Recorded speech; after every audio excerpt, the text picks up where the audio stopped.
same particular contact, African contact with Mesoamerica, talking about some of the earliest civilizations. You have Aztecs, Incas, Olmecs, Zapotics, Tellurics, and they all live in various particular areas over a variety of time. So as we go on, you're going to see us go through the process of being able to show the link between the very nature of humans, between animals, and between our perception of how we see the world in a logical, rational, scientific kind of way. That area there is called the Fertile Crescent, and the Fertile Crescent is called the Garden of Eden. Now, again, there's no evidence. That means they didn't find no bodies of Adam and Eve. They didn't find no bodies of Jesus. And you have more forehead here than you have over here. That's called the development of the frontal lobe. This particular aspect of the brain that gives you more motor ability. So that means that in this anatomy, that part of the brain now has been developed. Whereas in this, that's not the case. And as you know, in this one, not even close. Because the eye sockets here, you can see the head goes right into the eye sockets. Whereas the head up there, the forehead goes way up here and then comes down. Which means that the development of the brain is more advanced in this particular anatomy than you would have in this. So in other words, the timeline that they just said, that we just talked about, they just threw it out the window again. You understand? So that don't mean it don't ever, that we got, when we talk about science, like these things are fixed in stone. That's not how it works. And then the other thing, do not think science has an answer for everything. That's not the way it is.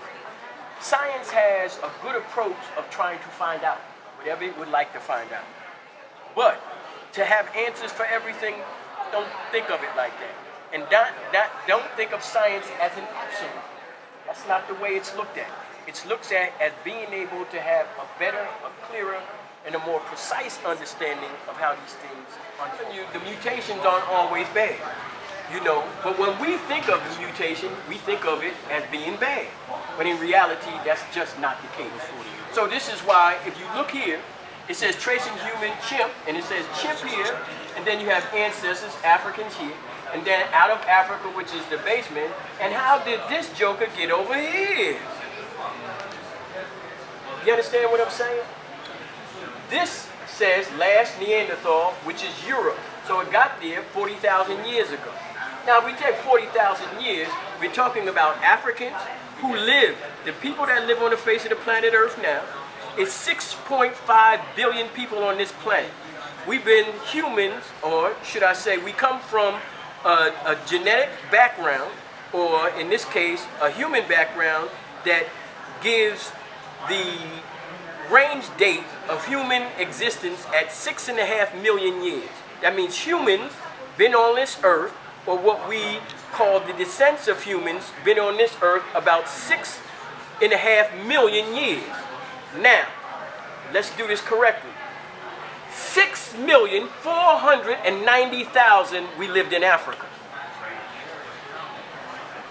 That means there was no races, there was no biological differences, there was no, in regard to climate, none of that. Everything was in Africa. It wasn't to 60 to 90,000 years ago, 60 to 90,000 years ago, that Africans got up and moved outside of Africa. Now, what that means, it means that, one, that every person in this room, every person on this planet, every person that exists or will exist is an African. Not because I say it, it's because this science says it, that science over there says it, that science over there says it, and that science over there says it. And that all of those Africans in that 70,000 years when they left Africa, they went to an area, what we would call Central Asia, and that set the foundation for what we would call the biological, or in this case, the anatomical changes that would take place in regard to adapting to various types of environmental conditions and also maintaining their existence again through biology. That means the study in anthropology don't reach Africa until 1924. 1924. A guy by the name of Raymond Dart, Southern African, an anatomist, is literally brought to his attention that another rock quarry digging taking place in Southern Africa finds the remains of a human anatomy. When they send it to Raymond Dart, he looks at it and he begins to realize it's the shape of a little small infant. But he don't know whether it's really a chimp or whether it's a human. So he goes into it and he looks at it and he goes in and he studies more and looks at it, goes in and finds out that it's a human. It's the first find ever found in Africa, and it was the first find that literally outdated anything else on the face of the planet Earth. That find came to be what is today called Tongue Baby, and it was found in the Tongue region of Southern Africa, and the date that they put on it was 2 million years old. Now prior to that, the oldest finds they had was out of Europe. And then after that, out of Asia, which was Peking and Java Man. That's about 1.5 million, and then the other one, almost 2. Now this one goes well over 2. And this is changing the demographics. And the first thing he's saying is that, shit, if we found 2 here, could you imagine what else might be up in here? So that started the whole process of Africa being the focus of anthropology. Prior to that, nobody went to Africa looking for nothing.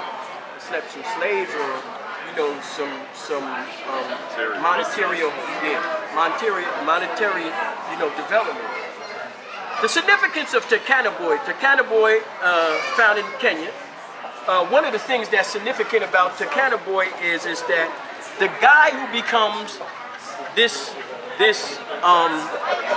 discoverer of this particular remains, his name is Kamoya Kimu. Kamoya Kimu. He's an African, he's from Kenya, and I'm pretty sure you ain't never heard his name before. Right. He is so brilliant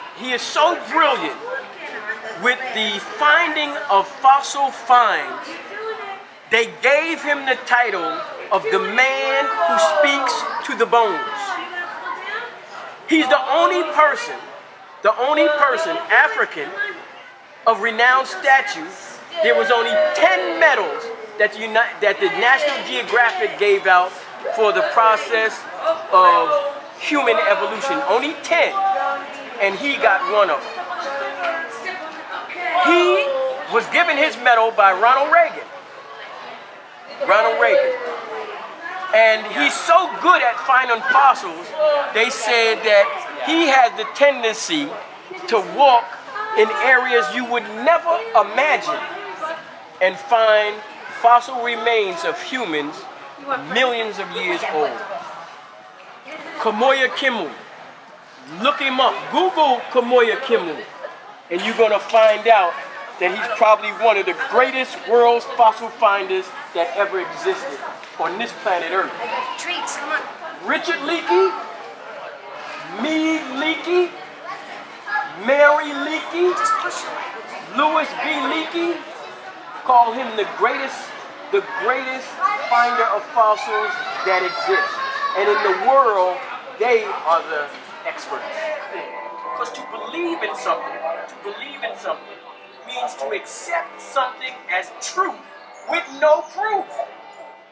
That don't make it bad now, but it don't make it true either. So we have to be more scientific in our approach to get evidence to support our claims if we want people to accept our position to be real. That's the way you do it. I keep saying it again, it's not about facts, it's about evidence. It's not about facts, it's about evidence. When you provide the evidence, all of the other necessary material will fall in place.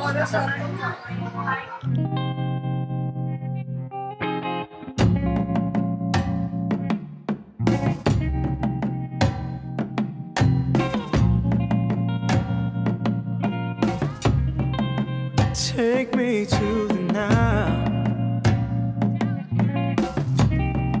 Ain't been there in a while. As I think about the past, the future, the now, it captivates my attention to know more about you, what they don't happen to mention. And I'm talking about truth. And now that I know it, I'ma make it show. And now that I own it, I'ma make it glow. Free your mind, yeah, body and soul. Free your mind, yeah, body and soul. Free your mind, yeah, body and soul. So you can free your mind. Free your mind, yeah, body and soul. Free your mind, yeah, body and soul. Free your mind, yeah, body and soul.